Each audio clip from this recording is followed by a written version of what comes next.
कौन है आप? मुझे आपसे भय लग रहा है। आप मेरे भैया नहीं हो सकते। सही कहा तूने। जो मेरे विनाश को जन्म दे, उस कुल घातिनी से मेरा कोई संबंध नहीं। महाराज, रक्त के संबंध क्रोध की अग्नि में मत झुलसाइए। जिस बहन को आपने बचपन से आज तक इतना प्रेम दिया, क्या वो आपके विरुद्ध किसी षड्यंत्र में सहायक हो सकती है? भला हमारी संतान आपका विनाश क्यों करेगी? अपनी नवविवाहित बहन पर कृपा कीजिए महाराज। अपने पुरुषार्थ से आपने कितने असुरों को युद्ध में पराजित किया है। आज वो सब दरबारी बनकर आपकी सेवा करते हैं। हे महापराक्रमी कंस, यदि वो मायावी असुर आपको हानि नहीं पहुंचा पाए, तो ये आपकी बहन आपका क्या बिगाड़ सकती है? दया कीजिए महाराज, दया कीजिए। आप बीच में मत पड़िए कुंवर जी। सुना नहीं क्या? इसकी 8वीं संतान मेरा वध करेगी। जब मां ही नहीं बचेगी, तो 8वीं संतान के जन्म का तो प्रश्न ही नहीं उठता। यदि ऐसा है तो आप मुझे मार दीजिए। जब मैं ही जीवित नहीं रहूंगा, तो देवकी की संतान होने की संभावना ही समाप्त हो जाएगी। अपने बहनोई की हत्या का पाप मैं नहीं कर सकता। और बहन की हत्या का पाप कर सकते हैं? जिसे जीवन भर प्रेम दिया है, उसके प्राण लेने का अधिकार है मुझे। प्रिय भैया, यदि आपको इस विषय में इतना संदेह है, तो आप हमारी 8वीं संतान के प्राण ले लीजिएगा। बल्कि 8वीं संतान ही क्यों, उसका जन्म होने तक हमारी सभी संतानों का वध आप स्वयं अपने हाथों से कर लीजिए। स्वामी! हे मथुराधिपति, मेरी पत्नी को प्राण दान दे दीजिए। मैं महाराज शूरसेन का पुत्र वसुदेव आपको वचन देता हूं, अपनी 8 संतानों को जन्म लेते ही स्वयं आपके सामने प्रस्तुत करूंगा। अपनी 8 संतानों को जन्म लेते ही स्वयं आपके सामने प्रस्तुत करूंगा।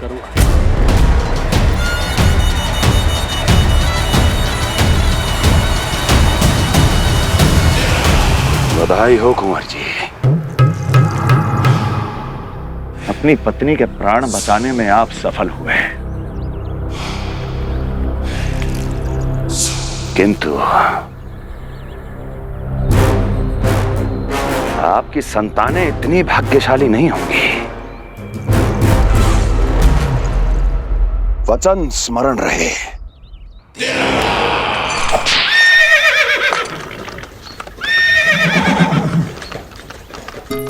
इस तरह रक्त की प्यासी कंस की तलवार की छाया में देवकी और वसुदेव का वैवाहिक जीवन प्रारंभ हुआ। जब कंस की निर्ममता और वसुदेव के वचन का ये दुखद समाचार गोकुल पहुंचा, तो हे नारायण, अर्थात राजा वसुदेव यदि कंस के सामने गिड़गिड़ाते नहीं तो रानी देवकी के प्राण चले जाते। हाँ नंदराज, और अब वो दोनों कंस के महल में हैं, किंतु वो महल भी उनके लिए किसी बंदी गृह से कम नहीं है।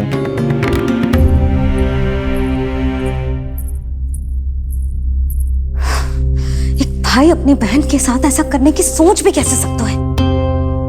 मेरा बस चले तो दुष्ट कंस को मटके में डाल के ऐसे घोट के रख दूं, जैसे मलाई घोट के माखन निकाला जाता है।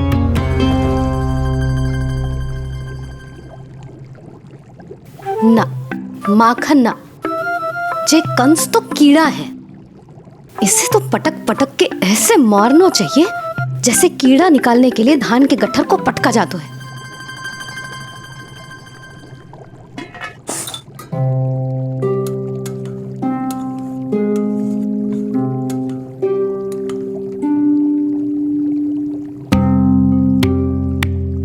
किंतु जब रोहिणी जिज्जी को पता चलेगा तो वो तो अपने आप को ही दोष देंगे, क्योंकि बालक ना होने के कारण उन्होंने ही वसुदेव जी को राजकुमारी देवकी के साथ दूसरा विवाह करने पर विवश किया था। हे ईश्वर, जिस सुख के लिए रोहिणी जिज्जी ने पत्नी जीवन का सबसे बड़ा त्याग किया था, जब उन्हें पता चलेगा कि वही सुख उस क्रूर कंस ने छीन के मटिया मेट कर दिया है, तो कितना कष्ट पहुंचेगा।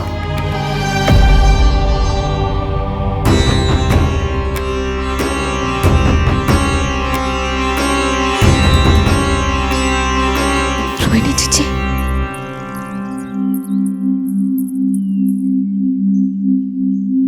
गोप नरेश, कृपया मुझे अपने भैया के पास ले चलिए। संकट के समय मुझे उनके साथ होना चाहिए।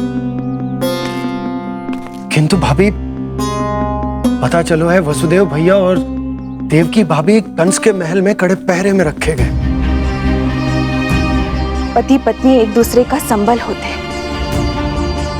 कंस का पहरा कितना भी कष्टदायक क्यों ना हो, इस समय उन्हें और बहन देवकी को मेरी आवश्यकता है।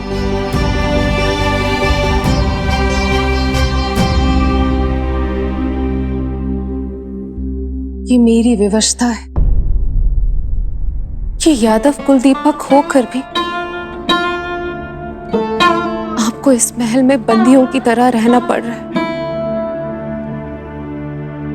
और मैं कुछ कर भी नहीं पा रही। काश आपने मुझसे विवाह ही ना किया होता। तो क्या मैं अपने भाग्य से भाग पाता देवकी? पूर्व जन्म के कर्मों के फल स्वरूप जो हमारी नियति में लिखा है वो तो हमें भोगना ही है। श्री हरि क्या करते हैं, कब और क्यों करते हैं, ये दुख हमारे जीवन में किस उद्देश्य से आए हैं, इन रहस्यों का पता लगा पाना हम मानवों के लिए संभव नहीं है देवकी।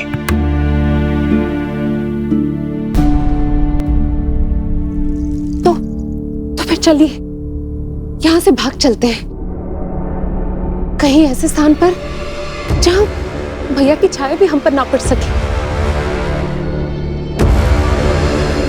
नहीं प्रिय, कंस के गुप्तचरों की दृष्टि हम पर अवश्य होगी, और मैं ऐसा कोई कार्य नहीं कर सकता जिससे तुम्हारे जीवन पर कोई संकट आए। और मैंने उन्हें अपनी सभी संतानों को सौंपने का वचन भी दिया है। अपना वचन मेरे लिए प्राणों से भी अधिक महत्वपूर्ण है देवकी।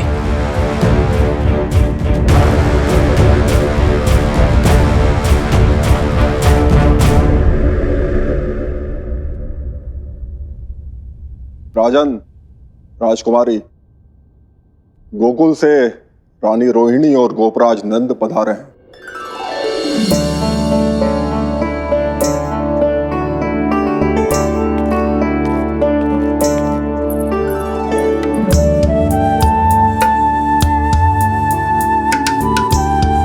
स्वामी,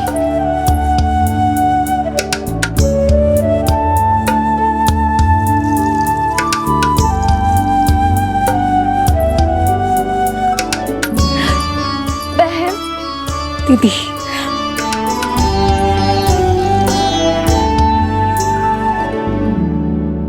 भाई नंद, जो आप हमारे लिए कर रहे हैं उसके लिए धन्यवाद शब्द बहुत छोटा है। मैं अपने भाग्य को स्वीकार कर चुका हूं। यदि यही श्री नारायण की इच्छा है तो यही सही।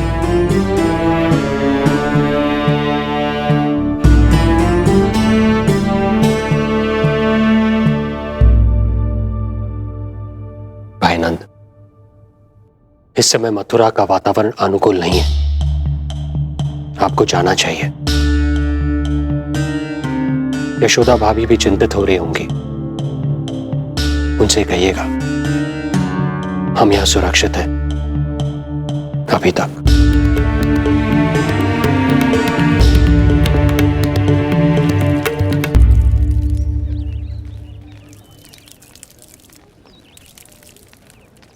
वसुदेव भैया का भाग्य पर भरोसा देख वे अपनी संतानों को कंस को अवश्य सौंपेंगे। ईश्वर, इतना कठोर वचन, जब इसे निभाने का कठिन समय आएगा तो कैसा अनुभव करेंगे वे? उनका हृदय तो चकनाचूर हो जाएगा।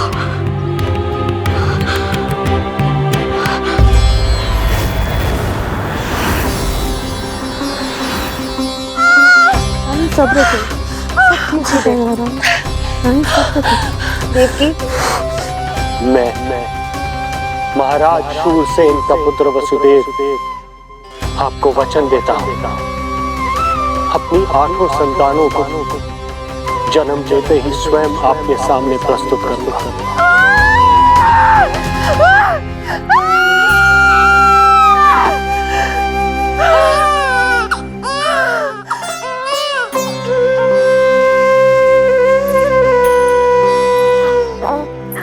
बधाई हो स्वामी, आपको पुत्र रत्न प्राप्त हुआ है।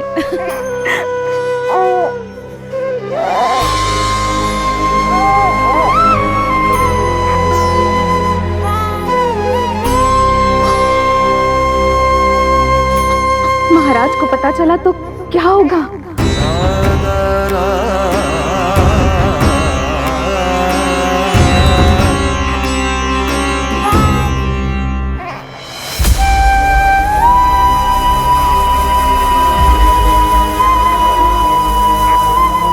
अपने पुत्र को इन हाथों में थामना।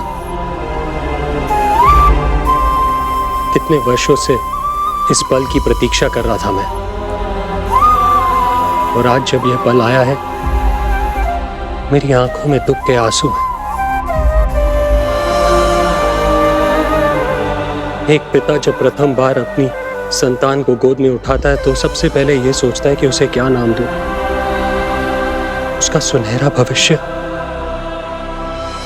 कैसे सुनिश्चित करे। किंतु मैं वो भाग्यहीन पिता हूं जो अपने पुत्र का भविष्य मृत्यु के अंधकार में डुबोने जा रहा है। मैं इसे नाम देकर क्या करूंगा?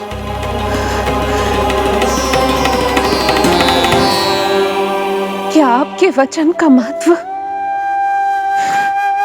आपके पुत्र के प्राणों से अधिक है स्वामी?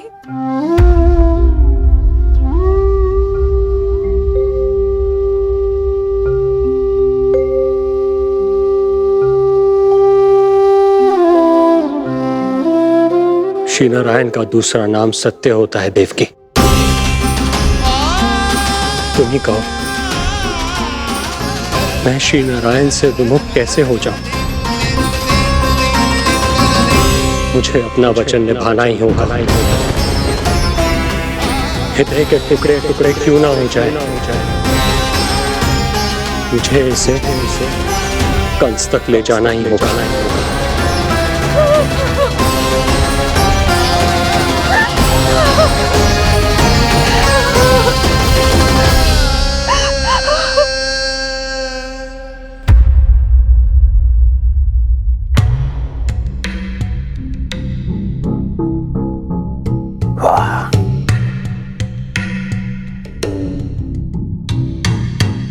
इतना स्वादिष्ट भोजन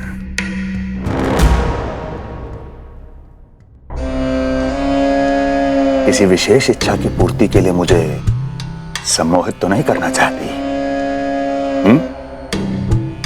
मुझे पति के रूप में प्राप्त कर तो चुकी हो, अब प्राप्त करने को क्या क्या बचा है प्राप्ति? मैं प्राप्ति नहीं, अस्थि हूं स्वामी। प्राप्ति तो छुई मुई बनकर वहां खड़ी है। आप सदैव अपने विषय में ही सोचते हैं, कभी मेरे ओर भी निहारा कीजिए, तभी तो मेरा नाम सही से स्मरण होगा आपको। मैं अपने विषय में ही सोचता हूं, तभी तो 10 दिशाओं में मेरे नाम का डंका बजता है, मेरे साम्राज्य का विस्तार होता है, तभी तो मेरा अस्तित्व है। अस्थि स्मरण रहे, तुम हो क्योंकि मैं हूं।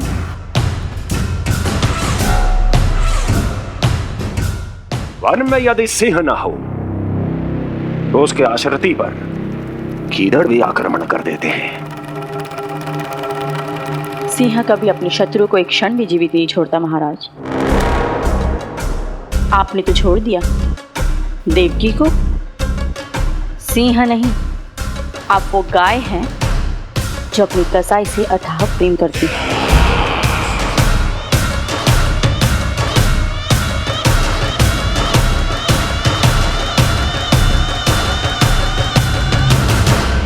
सभी संतानों को जन्म लेते ही मेरे पास लेकर आएगा, ये वचन दिया है वसुदेव ने मुझे। तो फिर आया क्यों नहीं महाराज? प्रथम शिशु का जन्म तो हो चुका है।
पिछड़े कुल के यादव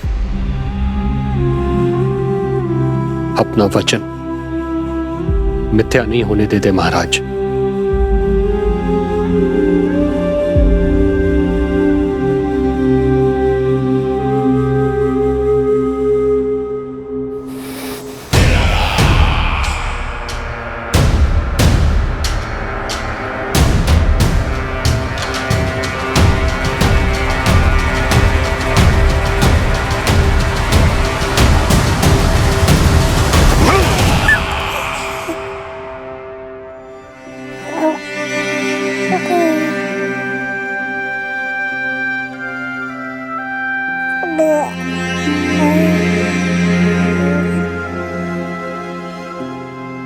ये देवकी का पुत्र है, मेरी बहन जो मुझे प्रिय हुआ करती थी, उसका प्रथम पुत्र है ये, मेरा प्रथम भांजा।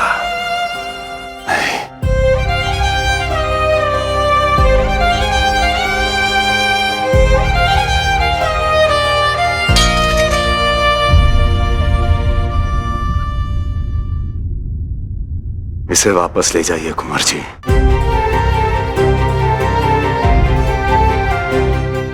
देवकी की प्रथम संतान से मुझे कोई संकट नहीं।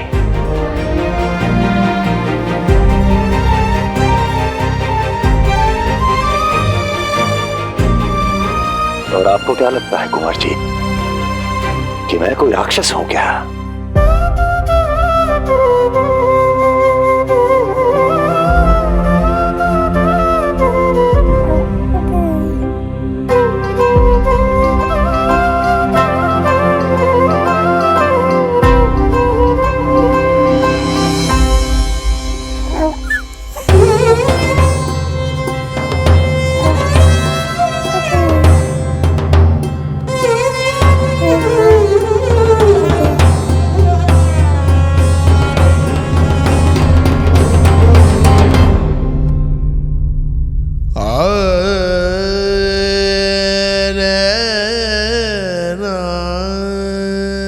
तो उसे अपनी गोद पे भी नहीं उठा पाई थी दीदी।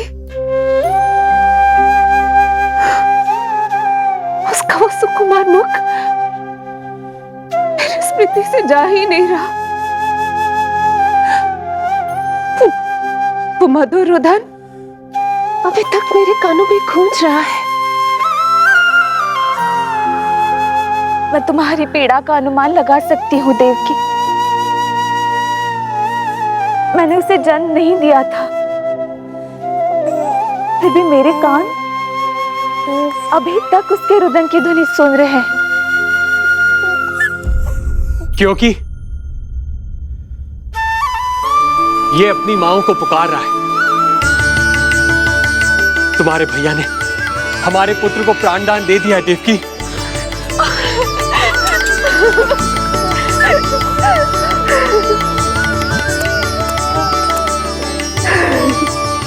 स्वामी, अब अपने पुत्र का नामकरण कीजिए। इसे ऐसा नाम दीजिए कि इसका भविष्य यश और कीर्ति से परिपूर्ण हो। कीर्तिमान, कीर्तिमान होगा इसका नाम।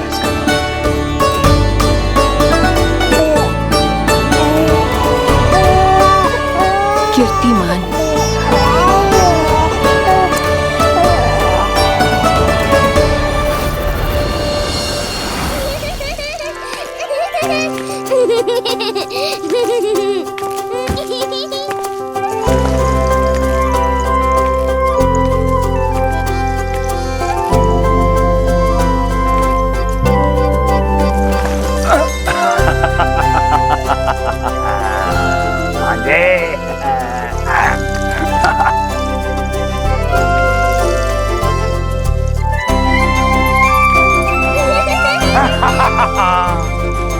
भांजे भांजे, मामा से बचना असंभव है। मामा जी, आपकी भुजाओं में कितना बल है, मुझे पीड़ा हो रही है। मेरा दूसरा हाथ पकड़ लीजिए। तुझे पीड़ा हो रही है? ये ले।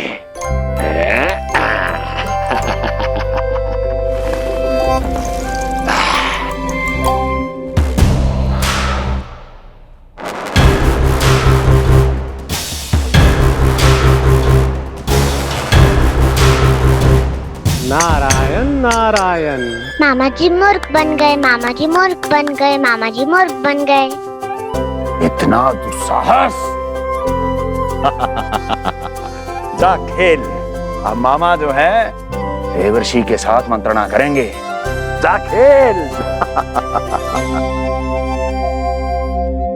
क्योंकि अत्यंत महत्वपूर्ण ना हो तो देवर्षि हमारे द्वार पर आने का कष्ट नहीं उठाएंगे। कहिए देवर्षि, कैसे आना हुआ? मैं तो बस आपको ये अद्भुत कमल पुष्प भेंट करने आया था महाराज। इसे देखते ही मुझे आपका स्मरण हुआ था। मानो ये मुझे पुकार कर कह रहा हो, मुझे महाराज कंस के पास ले चलिए। इसमें तो कुछ भी विशेष नहीं है देवर्षि। इसमें 8 पंखुड़ियां हैं महाराज, और 8वीं पंखुड़ी सबसे विशेष है। यदि विश्वास न हो तो आप स्वयं गिनकर देख लीजिए। आप मेरा उपहास कर रहे हैं देवर्षि। आप गिनिए तो सही महाराज। 1 2 3 4 5 6 7 8। क्या आप निश्चित रूप से कह सकते हैं कि यही 8वीं पंखुड़ी है? विचार कीजिए महाराज। क्या आप बिना किसी शंका के कह सकते हैं कि कौन सी पंखुड़ी पहली है और कौन सी 8वीं? क्या आप पूर्ण विश्वास के साथ कह सकते हैं कि कौन प्रथम है और कौन अंतिम? फिर चाहे वो पंखुड़ी हो या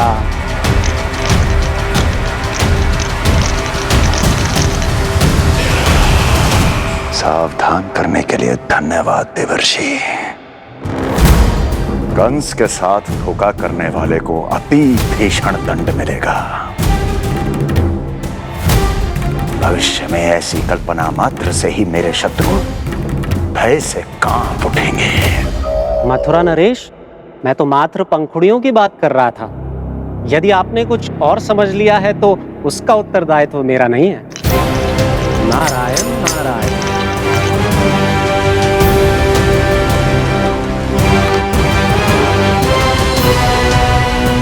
विचार कीजिए महाराज।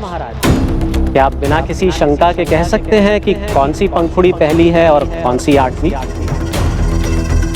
क्या आप पूर्ण विश्वास के साथ कह सकते हैं कि कौन प्रथम है और कौन अंतिम? फिर चाहे वो पंखुड़ी हो या... मामा जी मूर्ख बन गए, मामा जी मूर्ख बन गए, मामा जी मूर्ख बन गए, मामा जी मूर्ख बन गए।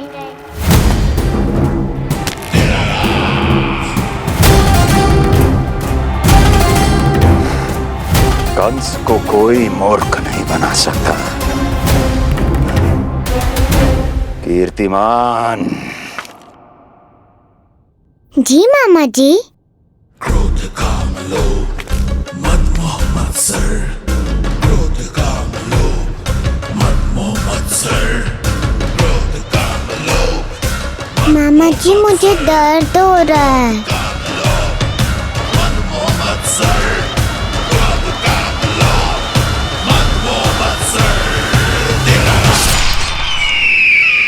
स्वामी, ये कीर्तिमान के लिए कैसा लग रहा है?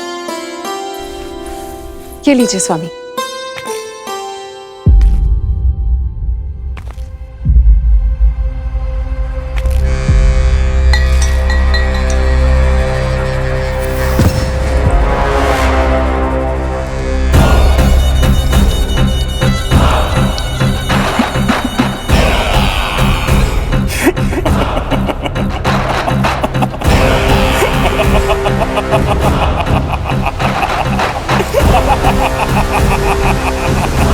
नेत्रों के सामने अपनी संतान की हत्या होते हुए देखना कितना पीड़ादायक रहा होगा ये दृश्य।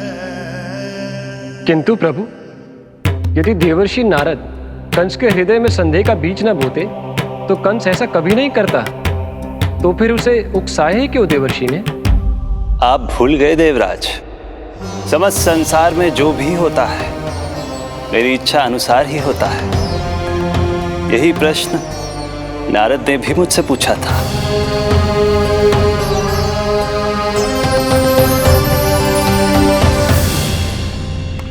नारायण नारायण।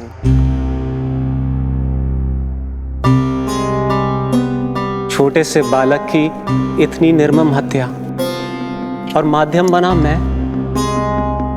प्रभु, ये कैसी लीला है आपकी? अभी तो देवकी की 5 और संतानों की हत्या होना शेष है नारद। अब से कंस शिशुओं के जन्म लेते ही उनकी हत्या कर देगा। यदि जन्म के तुरंत बाद ही मृत्यु होनी है तो जन्म का लाभ ही क्या है प्रभु? यही विधि का विधान है नारद। कीर्तिमान और शेष 5 बच्चे श्रापग्रस्त हैं। जन्म के कर्मों के अनुसार अल्पायु होना उनकी नियति है। उनकी मृत्यु के बाद ही शेषनाग के अंश के रूप में बलराम और मेरे अंश के रूप में श्री कृष्ण का अवतार संभव होगा। नारायण नारायण।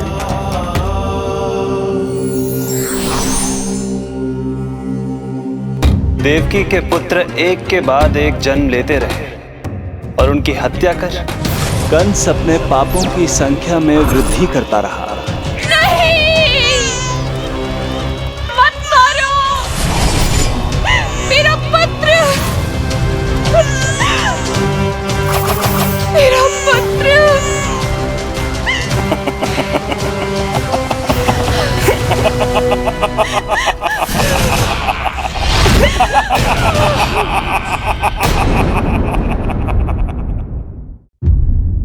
अब उसकी क्रूरता की कथा ऐसे मोड़ पर आ पहुंची जहां से वापसी असंभव है, क्योंकि अभी अभी उसने देवकी के छठे पुत्र का वध कर दिया है। हे प्रभु, कितना दुर्दांत है ये कंस। किंतु एक ही जन्म में एक साथ 2 माताओं का पुत्र बनने में उसने आपकी सहायता कैसे की प्रभु? उसके भय ने उससे ये कार्य सहज ही करवा दिया देवराज। जन्म लेते ही माता देवकी के सभी पुत्रों की हत्या कर उसने मुझे विवश कर दिया है। अब जीवित रहने के लिए मेरे अवतार को माता देवकी की कोख से जन्म लेने के तुरंत बाद मैया यशोदा के पास गोकुल जाना ही होगा।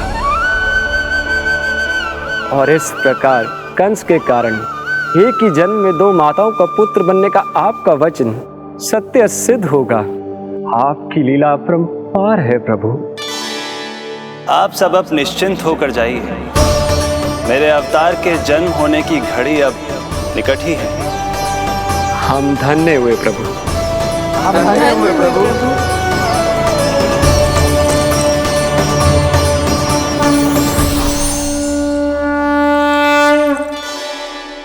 मुझे तो अभी से मैया यशोदा के साथ आपको खेलते हुए देखने की उत्सुकता हो रही है।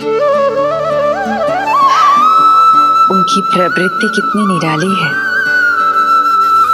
क्रोध ना करूं तो क्या करूं?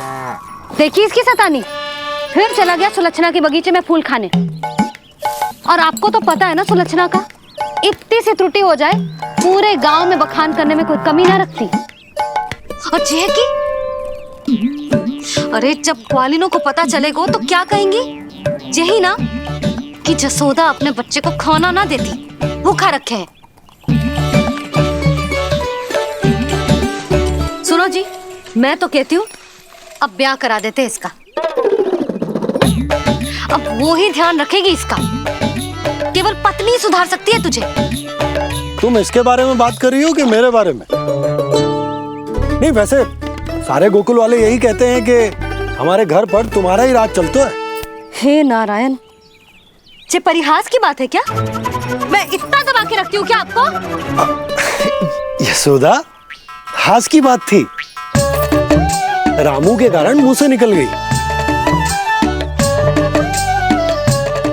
तुझसे तो मैं बात ही ना करूंगी। कर अपने मन की।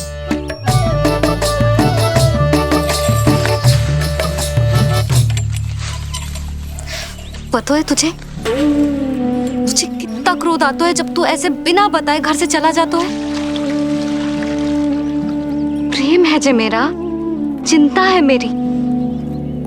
तुझे कुछ हो जाए तो अपना लल्ला माना है तुझे।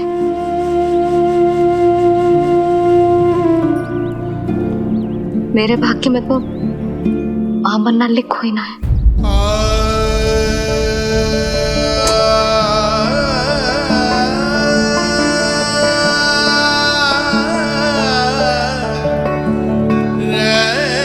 यशोदा,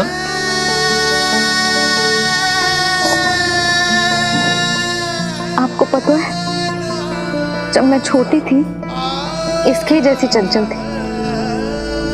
गांव वाले कहते थे एक बार बड़ी हो जाएगी अपने आप ठहराव आ जाएगा। ना आयो। फिर बड़े बूढ़े कहने लगे चिंता की कछु बात ना है, एक बार शादी हो जाएगी सब ठीक हो जाएगा। ना हुआ। फिर सबन ने कही एक बार बालक हो जाने दो, गोद भर जाएगी अपने आप परिपक्व हो जाएगी। पर गोद तो भरी ना मेरी। बालक तो हुआ ही ना। उस पर जब जे भी भाग जाता है तो मुझे रह रह के यही स्मरण होता है कि कमी मुझ में ही है। मैं ही किसी बात का ध्यान न रख पाती। संभव है यही कारण से नारायण ने बालक ना दियो मुझे। यदि देते तो बहुत बुरी मैया बनती मैं। यशोदा, क्या होगा तुम्हें? कहाँ की बात कहाँ लेकर जा रही हो तुम?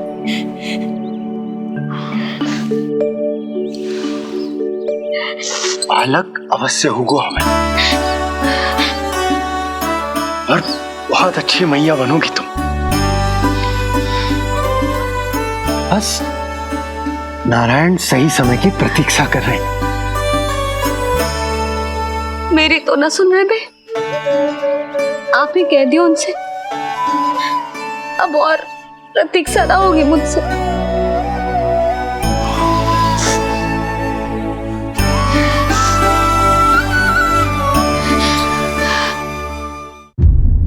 प्रतीक्षा तो अब मुझसे भी नहीं हो रही मैया। तो फिर मैया की इच्छा पूरी कीजिए प्रभु। जिस क्षण की प्रतीक्षा मुझे इतने वर्षों से थी, बस अब वो निकट है।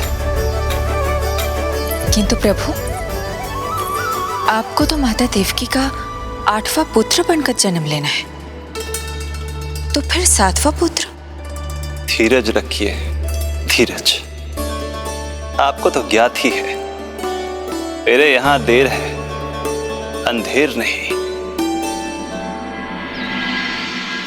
मैं यहाँ तुम दोनों पर आश्रित हूँ यशोदा। भोजन, सुरक्षा, परिवार का अपनापन सब कुछ दिया है तुमने मुझे, किंतु मेरा दुख मुझे एक क्षण भी चैन लेने नहीं देता। मेरे स्वामी और बहन देवकी कितने ही वर्षों से कंस की काल कोठरी में बंदी है। दिन रात नियति के शाप को सहन करने के अतिरिक्त और कोई उपाय नहीं है उनके पास। ऐसे में मैं सुख की सांस कैसे लूं? कीर्तिमान की हत्या के बाद मेरी सुरक्षा के लिए मेरे स्वामी ने मुझे यहाँ भिजवा दिया, चुपचाप। किंतु मेरा हृदय तो वही छूट गया यशोदा। इससे तो अच्छा होता कि मैं भी उसी कारागार में होती, मेरे स्वामी और बहन देवकी का दुख तो साझा कर पाती। अपनी 6 संतानों को कंस के हाथों मृत्यु के गोद में जाते देखा है उन्होंने। अब तो मुझे उस क्षण की कल्पना से भी डर लगने लगा है, जब देवकी अपने 7वें पुत्र को अपने गर्भ में धारण करेगी। भय से भविष्य नहीं टलता, होनी होकर ही रहती है। समय बीता और देवकी के गर्भ में 7वें पुत्र का आगमन हुआ। क्या इसका भी भविष्य वही होगा जिसके भाइयों का हुआ था? इस बंदी गृह की दीवारें, प्रत्येक ईंट, प्रत्येक पत्थर, यहां तक कि यहां की वायु भी उस कंस की बंदी है। अब तक तो उसे सूचना भी मिल चुकी होगी। वो निर्दयी, क्रूर प्रतीक्षा कर रहा होगा कि कब तुम्हें प्रसव हो और कब उसकी तलवार हमारे नन्हे शिशु, हमारी 7वीं संतान का रक्त पिए।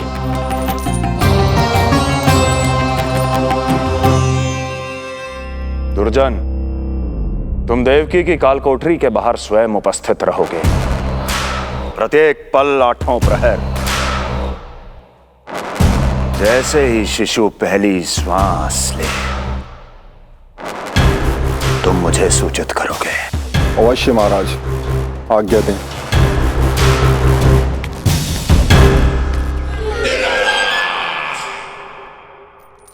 कुछ कीजिए स्वामी, कुछ कीजिए। मैं नहीं चाहती कि ये अपनी प्रथम श्वास इस बंदी गृह में ले। देवकी, विवशता से मेरा कलेजा भी फटा जा रहा है, किंतु इस काल कोठरी में बंद मैं कर ही क्या सकता हूं? किंतु इस सृष्टि के पालनहार, जगत के नियंता श्री हरि तो कर सकते हैं, तो फिर क्यों नहीं करते वो कुछ ऐसा कि कम से कम मेरी इस संतान का अंत उतना दुखद ना हो जैसा अन्य संतानों का हुआ था। क्यों नहीं करते वो कुछ? अरे क्यों नहीं करते? बताइए ना स्वामी, क्यों नहीं करते वो? क्यों नहीं करते? जो देवी भविष्य में मेरी मां बनने वाली है, उनकी करुणा भरी पुकार को मैं व्यर्थ कैसे जाने दे सकता हूं? कंस के राक्षस तत्व के अंत के लिए ऐसी माया की आवश्यकता है जो मेरी लीलाओं को क्रियान्वित भी कर दे और उसे भनक भी ना पड़े। ऐसी क्षमता और माया किसके पास है प्रभु?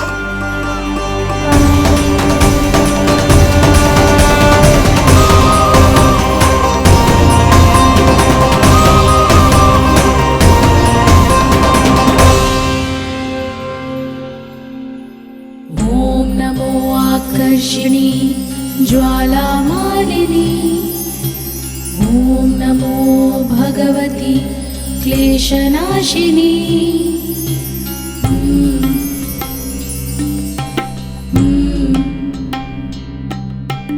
ओम नमो योगमाये सर्वमोहिनी, ओम नमो योगमाये आज्ञा दीजिए प्रभु। माता देवकी का गर्भपात करके उस संतान को रानी रोहिणी के गर्भ में स्थापित कीजिए देवी।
योग माया ने अपना कार्य पूर्ण किया। सुबह सूर्य की रश्मियां देवी रोहिणी को ऐसा संदेश सुनाएंगी जिसे सुनकर वो प्रसन्नता से झूम उठेंगी।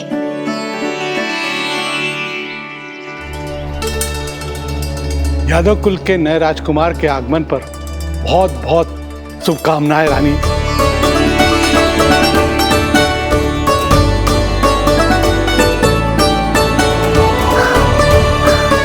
यशोदा, मैं माँ बनने वाली हूँ। यशोदा, सुना तुमने? चिच्ची, मैं माँ बनने वाली हूँ।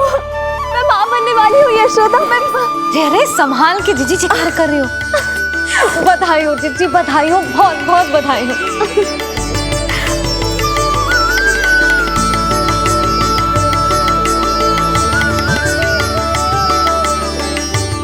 विधि का विधान भी विचित्र होता है। रोहिणी जिनका ये पुत्र नहीं है वो प्रसन्न है, किंतु देवकी जिनका ये पुत्र है वो व्याकुल है।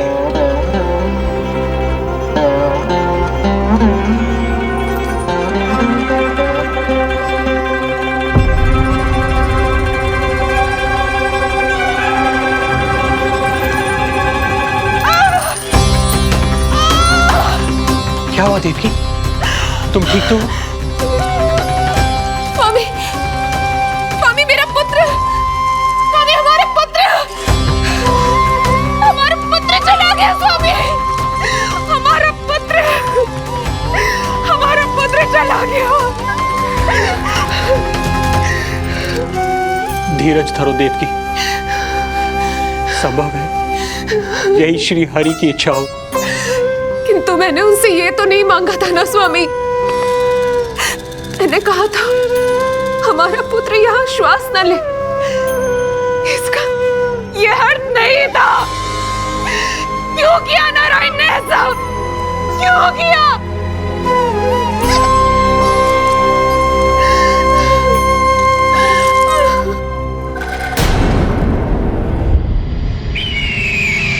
तो ये सत्य है महाराज, राजकुमारी देवकी का गर्भपात हो गया है। बच गया वो शिशु। किंतु यदि मेरे हाथों उसकी मृत्यु होती तो अधिक कष्ट होता उसे। सुख में समय पंख लगाकर उड़ता है। शीघ्र ही रोहिणी के प्रसव का दिन आ पहुंचा और उसने एक स्वस्थ और सुंदर बालक को जन्म दिया।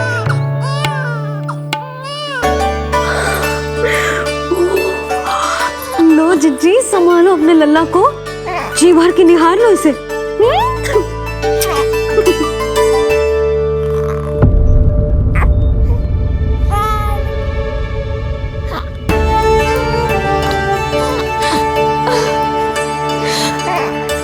मेरा पुत्र राजकुमार।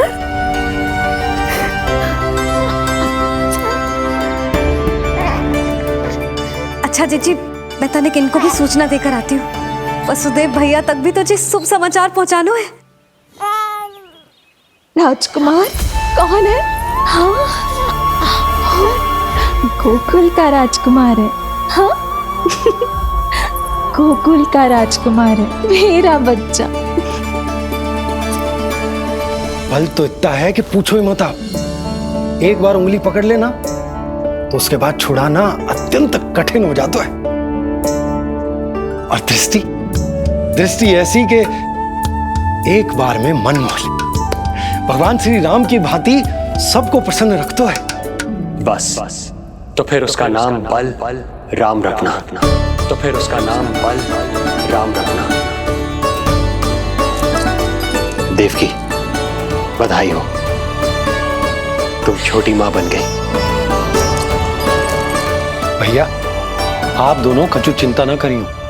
बलराम का लालन पालन मेरा उत्तरदायित्व है। उसे कछु कमी ना होने दूंगा मैं।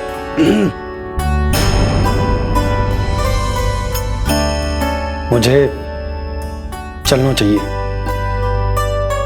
कितने वर्षों बाद तुम्हारे कारण शुभ समाचार मिला है हमें। श्री नारायण हमेशा तुम पर कृपा बनाए रखे।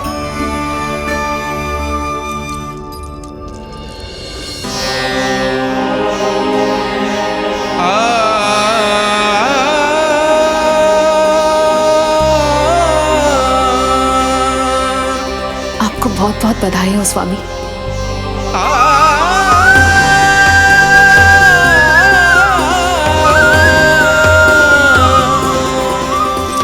देवकी, क्या हुआ?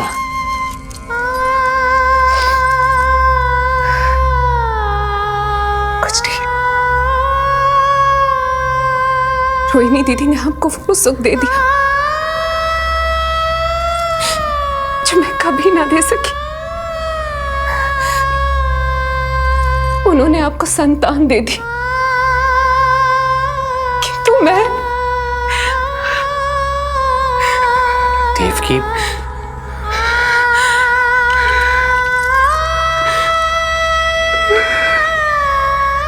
इस समय जो व्यथा माता देवकी की है, वही पीड़ा माता यशोदा की भी है।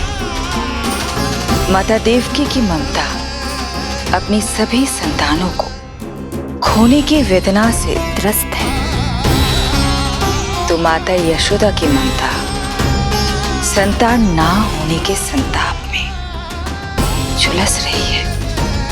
सत्य कहा देवी, मुझे आभास हो रहा है मैया यशोदा का हृदय मुझे अपनी गोद में खिलाने के लिए कितना व्याकुल है। सच्ची श्रीहरि, सच्ची में प्रसन्न हूं मैं कि आपके आशीर्वाद से रोहिणी जी को इतना प्यारा लल्ला हुआ है। पर मुझसे क्या त्रुटि हुई नारायण? मुझे क्यों न दियो आपने लल्ला? मुझसे क्या त्रुटि हुई नारायण? मुझे क्यों न दियो आपने लल्ला?